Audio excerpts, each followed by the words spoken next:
The room was brighter than it needed to be. Glass walls, white ceilings, a long table polished to the point where fingerprints appeared as accusations. Nothing in the space suggested secrecy. That was the point.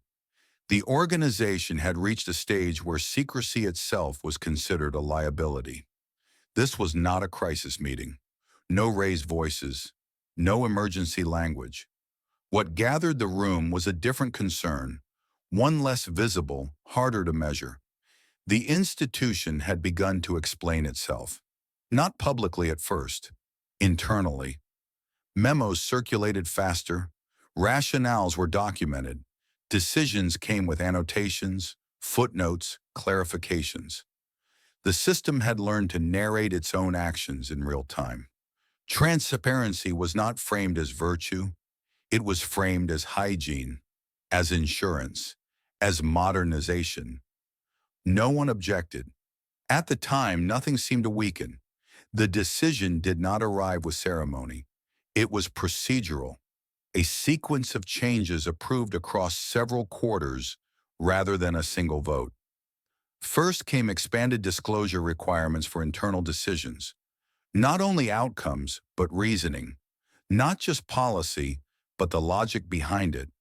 Then came open calendars for senior leadership. Visibility into meetings, attendance logs, post-meeting summaries distributed automatically to a widening audience.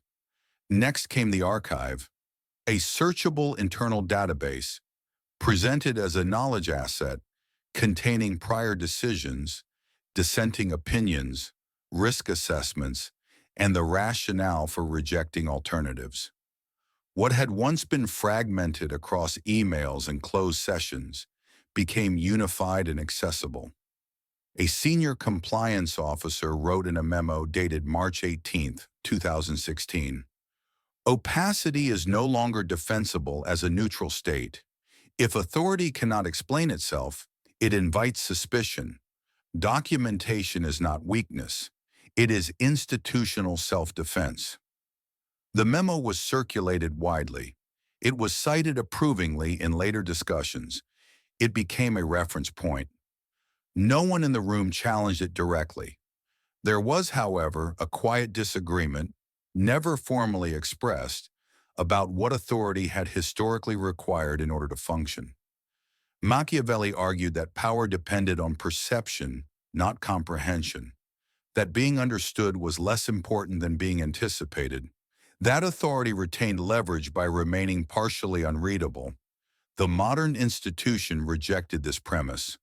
Unreadability, it decided, was indistinguishable from arbitrariness, and arbitrariness in a litigious environment carried cost.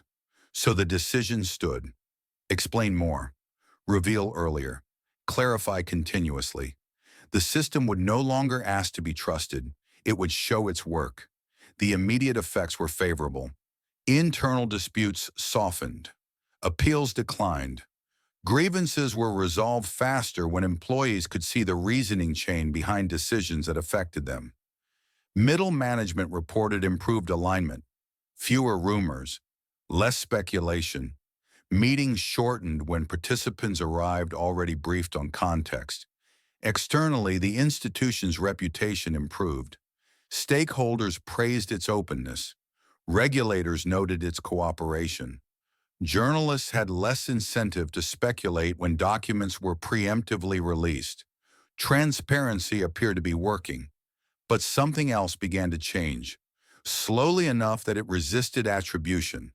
Decisions took longer, not because more people were involved, but because more explanations were required.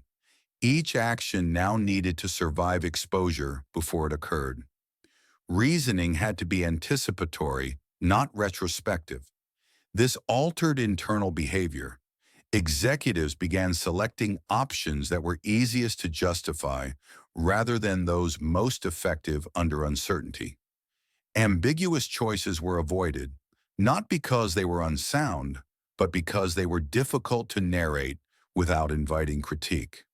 The archive, once a shield, became a weight. Every prior decision now served as precedent, even when context had shifted.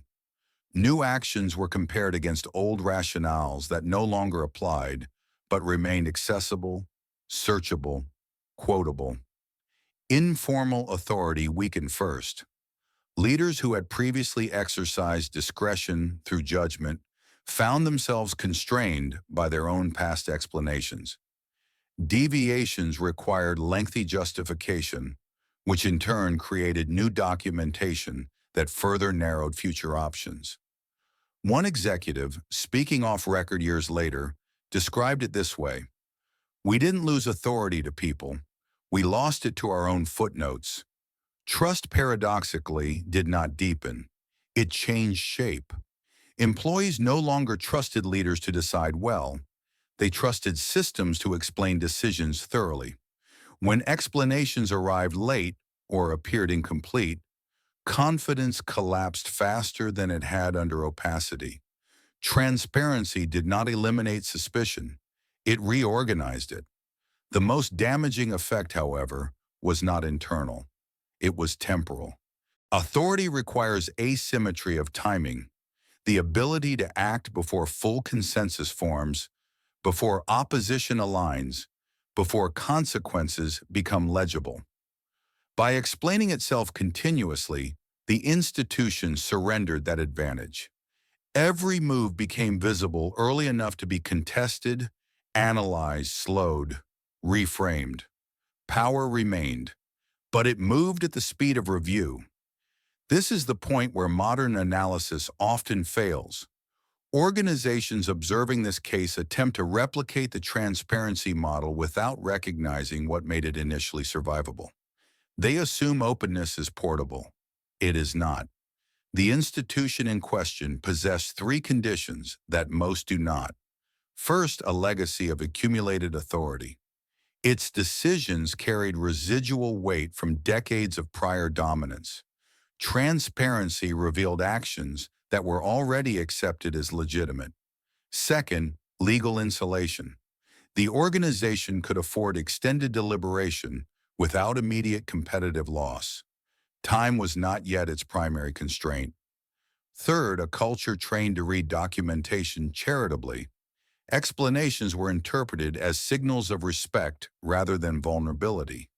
These conditions do not persist indefinitely. As authority decays, as competitive pressure increases, transparency no longer clarifies. It exposes hesitation. It invites arbitration from actors who were never meant to participate in decision velocity. Machiavelli warned that power diffuses when too many can observe its mechanics, but he underestimated something modern systems reveal. Power does not disappear when observed. It slows, and in slowing, it becomes something else entirely. What imitators misunderstand is not the method, but the timing. Transparency implemented after authority is established functions as a narrative reinforcement. Transparency implemented before authority consolidates functions as preemptive concession. The same action, opposite effects. The modern executive often believes visibility builds legitimacy. In reality, legitimacy was already present. Visibility merely consumed it. Years later, the archive still exists. It has grown. It has been refined. Search functions improved. Metadata standardized. Every decision remains accessible. The institution continues to explain itself. What it no longer does is surprise. Authority still operates, but only within boundaries it can fully justify in advance. There is no scandal attached to this outcome, no collapse, no decisive failure, only a gradual narrowing of motion. Power did not fall, it became legible, and in doing so, it lost the one advantage transparency cannot replace: the ability to act before being understood. The file remains open. The cost is still unfolding. The institution did not reverse course. There was no internal reckoning, no declaration that transparency had gone too far. That would have required judgment, and judgment itself had become difficult to justify without reopening every prior explanation. Instead, the system adjusted quietly. Decisions were narrowed earlier in the process, before documentation began. Options were filtered informally, upstream, where reasoning was still conversational and therefore unrecorded. By the time transparency engaged, most uncertainty had already been removed. What appeared open was, in practice, already settled. This preserved compliance while hollowing out deliberation. Those closest to authority noticed first. Meetings became quieter, not because agreement had increased, but because dissent no longer altered outcomes once the explanatory machinery had begun to turn. Objections raised after documentation felt theatrical, acknowledged, logged, and absorbed without effect. The organization remained legible, auditable, defensible. It also became predictable. Competitors learned its rhythms. External actors timed their pressure to its disclosure cycles. Internal factions waited for explanations rather than outcomes. Power continued to exist, but only inside lanes it had already mapped for itself. Nothing illegal occurred, nothing improper. Yet something essential receded, the capacity to decide under partial visibility. Transparency did not destroy authority, it domesticated it. And once domesticated, power rarely remembers how to move without permission. The file is still active. No one is rushing to close it.